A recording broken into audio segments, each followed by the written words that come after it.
अनादि अनंत काल से हम सभी के पूर्वजों ने, या संत परंपरा हो, या त्याग तपस्या बलिदान की गौरव गाथाएं, परम पवित्र भगवा ध्वज को सदैव आरूढ़ कर सनातन धर्म की प्राण प्रतिष्ठा की है। क्या आवश्यकता थी मर्यादा पुरुषोत्तम श्री राम को, जिन्होंने अयोध्या से लेकर श्रीलंका में अहंकारी रावण का वध किया, अपने मित्र निषाद राज सबरी सुग्रीव नलनी जामवंत हनुमान जी को साथ लेकर और विजय गाथा गाथा फहराई। क्या आवश्यकता थी भगवान श्री कृष्ण को जन्म से लेकर पूतना तक चांडूर, अन्य अन्य राक्षसों और अपने ही मामा कंस को लेकर उनका वध करने की, महाभारत के युद्ध तक असली पर्वतियों के लोगों को मानवंदन किया, और जब भी जैसी आवश्यकता हुई आपत्ति काली मर्यादा नास्ती मर्यादाओं को त्याग कर धर्म की रक्षा का शंखनाद किया। एक आचार अपनी शिखा को खोलकर घनानंद जैसे पापी दुराचारी अत्याचारी को पदमुक्त कर चंद्रगुप्त मौर्य का निर्माण कर विदेशी आक्रांताओं को मुक्त करने का संकल्प, और सेल्यूकस की पुत्री को शादी में बांधकर सदैव के लिए युद्ध यूनान से हो रहे आक्रमण को सदैव के लिए मुक्त कर दिया। विक्रमादित्य, जिन्होंने अपने शौर्य से मिलेच्छों का जाति समेत आत्मसात कर दिया, इसी संग्राम में पुष्यमित्र सुंग शालिवाहन अनेक वीर राजा इस भारत की भूधरा पर हुए हैं, और जिन्होंने हूण, शक, यवन जैसी जातियों को आत्मसात किया है, आज उन जातियों के अंश मात्र भी हमको देखने को नहीं मिलते। कहा बप्पा रावल, जिसने झज्जात को मारते मारते ईरान तक खदेड़ते खदेड़ते ले गया, और वहां से उनकी शौर्यता से प्रभावित होकर वहां से 14 कन्याओं ने से उनकी शादी हुई, और उनके ही बसाए हुए जो नौसेरा पठान है, जो आज उन्हीं की संतति है, लेकिन कालखंड ने हमसे हिंदू धर्म से उनको पच्युत कर दिया। वही पृथ्वीराज चौहान, जिसने अपनी तलवार से मोहम्मद गौरी का मारवाड़ा किया, शब्द भेदी बाण से बैठे हुए सिंहासन पर से उसे नीचे गिर दिया। वही राणा कुंभा, राणा जयमल, राणा संग्राम सिंह, राणा पृथ्वी सिंह और राणा उदय सिंह, यहाँ वीर पद्मावती जैसी रानियों ने 16,000 माता बहनों को लेकर अग्नि का स्नान किया, और माँ भारती के गर्भ में उन्हें अपने को स्थापित किया। वही राणा प्रताप, जिसने बाबा भूतनाथ एकलिंग की प्रतिज्ञा लेकर हल्दी घाटी की भू को रक्त से पाट दिया। साक्षात मां रणचंडी रक्तपान कर रही थी। भील जाति, मीणा, प्रतिहार वंश, गुजर, पन्नाधाय जैसी अनेक माताएं हुई हैं, जिन्होंने अपने पुत्रों को मां भारती की बलवेदी पर बलिदान किया। कौन था महाराष्ट्र में कुलदेवी मां तुलजा भवानी की सौगंध खाकर आक्रांताओं को खदेड़ते रहना, हिंदवी स्वराज की स्थापना करना?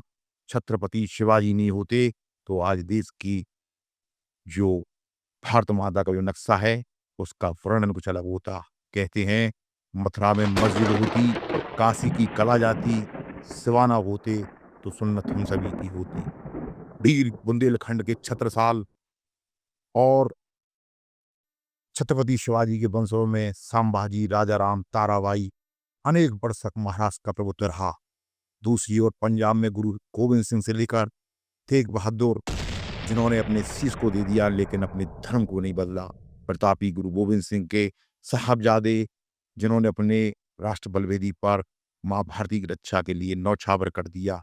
वीर बंदा बैरागी, हरि सिंह नलवा, महाराजा रणजीत सिंह। बंदा बैरागी को उसके पुत्र के टुकड़े कर उसके कलेजे को उसके मुंह में खिलाया, लेकिन धन्य है बंदा बैरागी, जिसने हिंदू धर्म के लिए अपने प्राण न्यौछावर किए। दूसरी ओर भरतपुर के नरेश, महाराजा सूरजमल, महाराजा जवाहर सिंह, जिन्होंने अब्दाली जैसी आक्रांताओं को मथुरा में केशव देव के मंदिर से प्रति संघर्ष किया। और दुर्भाग्य उस समय हमारे हिंदू देश प्रेमियों का, हिंदुत्व का, जो उनका सहयोग ना कर सका, और हमारी बहन बेटियों को 20,000 बहन बेटियों को, हिंदू माताओं को वो अपने साथ ले गया। कान्हा सिंह रावत, छोटू सिंह रावत, कितने ही वीर हमारे यहाँ हुए हैं। वीर रानी लक्ष्मीबाई, पद्मावती, गाइड-गिल्लू, चिमन्ना, अवंतीबाई, ऐसी महान हमारी मातृशक्ति रही है, जिन्होंने अपनी तलवारों से दुश्मनों के गर्दनों को नापा है। क्या टोपे, वीर बहादुर, नाना साहेब, मंगल पांडे, लाल पाल बाल, लाला लाजपत राय, बिपिन पाल और लोकमान्य बाल गंगाधर तिलक, चाफेकर बंधुओं, तीनों बंधुओं को फांसी पर लटका दिया गया। बलवंत फड़के, राजा नाहर सिंह, जिन्होंने, कितने लोग ऐसे हुए जहां से हिंदुस्तान से तोसा मारू काटा जहाज को लेकर संघर्ष किया। मदन मोहन मालवीय, डॉक्टर हेडगेवार, वीर सावरकर, सुभाष चंद्र बोस और वीर हमारे विवेकानंद जी, जिन्होंने 11 सितंबर 1893 में शिकागो में हिंदुत्व पर मार्गदर्शन कर विश्व में पुनः स्थापन किया है। और जब देश को आवश्यकता पड़ी, सब लोगों ने बलिदान की है। चंद्रशेखर आजाद, राजेंद्र लाहिड़ी, बिपिन चंद्र, मंगल सिंह, श्याम सिंह वर्मा, लाला लाजपत राय, राम प्रसाद बिस्मल और डायरेक्ट एक्शन फोर्स जो बंगाल में हुआ, तो गोपाल पाठक ऐसे, वाल्मीकि समाज, ऊधम सिंह आदि लोग हुए। द्वितीय सरसंघचालक पूज्य माधवराव सदाशिव गोलवलकर जी की वैचारिक क्रांति से लेकर वर्तमान में विश्व के सबसे बड़े संगठन राष्ट्रीय स्वयंसेवक संघ का निर्माण हुआ। हम सभी का हिंदुत्व का और परम पवित्र भगवा ध्वज का पूरे विश्व के अंदर परचम फैलाए हुए है। हम अजय हैं, शक्तिशाली हैं, हमारी भुजाओं में माँ भवानी का रक्त प्रवाहमान है। हमने शत्रुओं की छाती को चीरकर माँ रणचंडी बनकर रक्त सेवन किया है। हमने दुश्मनों के नरमुंडों को धारण कर बाबा भूतनाथ बनकर भस्मी को लपेटकर युद्ध के मैदानों में तांडव किया है। हम शक्तिशाली थे, हैं और रहेंगे। विश्व इतिहास में 6.5 करोड़ बलिदान कोई ने नहीं दिया, हमारे पूर्वजों ने ही बलिदान देकर हमारी अस्मिता की रक्षा की। हमारा गौरवशाली इतिहास रहा है। हमने जाति का नेतृत्व नहीं किए, हमने सर्व सनातन धर्म की रक्षा के लिए हमने पराक्रम किया है और पराक्रम करते रहेंगे। जब भी माँ भारती को आवश्यकता होगी, तो हम भी उस बलिदानों की श्रृंखलाओं में अपने सिरों का बलिदान देते रहेंगे। लेकिन देने से पूर्व हम विदेशी आक्रांता सनातन धर्म के विरोधियों के नरमंडों को माँ भारती के चरणों में समर्पित करते रहेंगे। पराक्रम चैनल से चंद्रवर्धन, आप सब्सक्राइब करें। फिर मैं आपके सामने ऐसी ही ऐतिहासिक गौरवशाली इतिहास लाता रहूंगा। जय माँ भारती, वंदे मातरम।